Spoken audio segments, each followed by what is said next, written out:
Heyo everyone, are you tired of simply watching TV? Wouldn't you rather be a part of the action on screen? Don't worry, the brand new Magnavox Odyssey is here to save the day. Featuring high-powered military-grade computer chips with a brand new microprocessor that brings the action of faraway places right to your television. Just stick on the filter for whichever game you wish to enjoy and hop into the action. Get your Magnavox Odyssey today, now in color. Gaming consoles have a very rich and deep history that span decades and decades of innovation and perseverance. In this series, I will cover every gaming generation from the original brown box to the newest consoles, whatever those are at the time of you watching this. With that intro out of the way, let's get into it.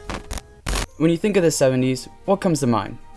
Perhaps you think of funky music or your parents meeting for the first time. Well, let me tell you right now.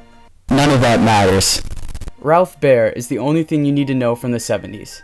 This German-American defense contractor and professional womanizer would soon become what many consider to be the grandpappy of all video games. Before the Second World War, Baer and his family fled to America from Germany. Upon arriving, he began working with the American war effort and soon found a love for electronics. Oh yeah, it's all coming together.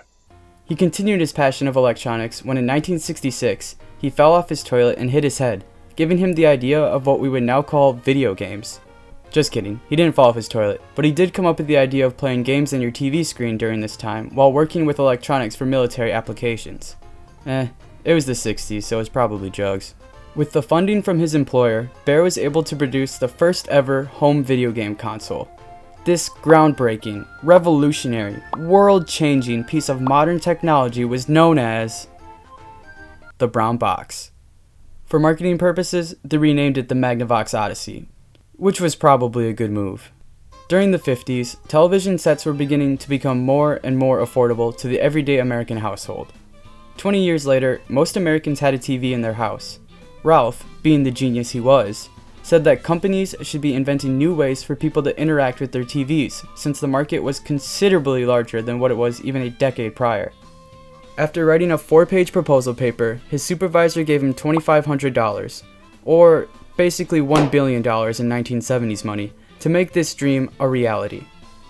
Eventually, he and his team came up with this. It was nothing too pretty, so they slapped some brown tape on it to give it a wood finish look, and BAM! The brown box was born. In 1971, the television company Magnavox bought the license to the brown box and released it to consumers in May of 1972 under the name Magnavox Odyssey. Now, the Odyssey wasn't exactly a blockbuster item, but it definitely had its success. The brown box featured 2 wired controllers that would control 2 paddles to whack around a ball. Talk about an adrenaline rush! Instead of the Odyssey having cartridges or pre-installed games, it came with a handy-dandy instruction manual with different screens that stuck to the TV and offered different modes. Essentially, the brown box would just emulate a square in the screen, so it was pretty useless without the film to go with the games. The Odyssey didn't track score, have sound, or really anything that modern gamers would call basic game development. But you could geography! The Odyssey also came with dice, poker chips, score sheets, play money, and card decks. I thought this was just a white square in my TV and some plastic film. What the f*** is all this? It was so much work that some people opted out and preferred to do other things that the 60s had to offer, like play board games, or go-go dance, or get cancer.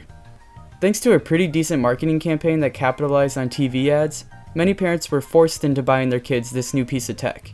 The Magnavox sold around 350,000 units during its production, which isn't a lot by today's standards, but was enough to gain traction among tech developers of the era. The overseas success also led to a small card-playing company to distribute the console in Japan, known as Nintendo. Overall, it was basically a brown piece of shit that came with sticky paper that I'm sure left gunk on the TV screen. It did, however, spawn the video game industry today and was innovative as for the time. The Odyssey was successful enough that it spawned its first knockoff from a company named Atari, another table tennis game, but by the name of Pong. Although the arcade Pong is much more recognizable today than the Magnavox Odyssey, the original results weren't as promising. The marketing was a bit off and the price was too damn high. Also, Magnavox sued Atari and won. Instead of quitting video game development, however, Atari would continue their work by licensing new games under Baer's patent, which ultimately saved the company. Bear would go on to create more video game systems, further cementing his legacy within the industry. He received dozens of lifetime awards, including a National Medal of Technology from President George W. Bush, a spot in the National Inventors Hall of Fame, a statue in Manchester, and a dedicated painting in my bedroom. Bear spawned an entire industry that would promote groundbreaking storytelling and push consumer technology to its limits. His creations would inadvertently give future generations something to connect over. Bear's work continues to live on today through many different forms, yet all different outlets share that same humble origin: pushing buttons and staring at a screen. In 1976, the release of updated 8-bit capable technology ended the reign of the original brown box. Thus, our first generation of gaming consoles come to a close. Thanks so much for watching, everyone. I hope you enjoyed it. If you did, hit that subscribe button to follow along for the next generation of consoles. I'll see you guys in the next one.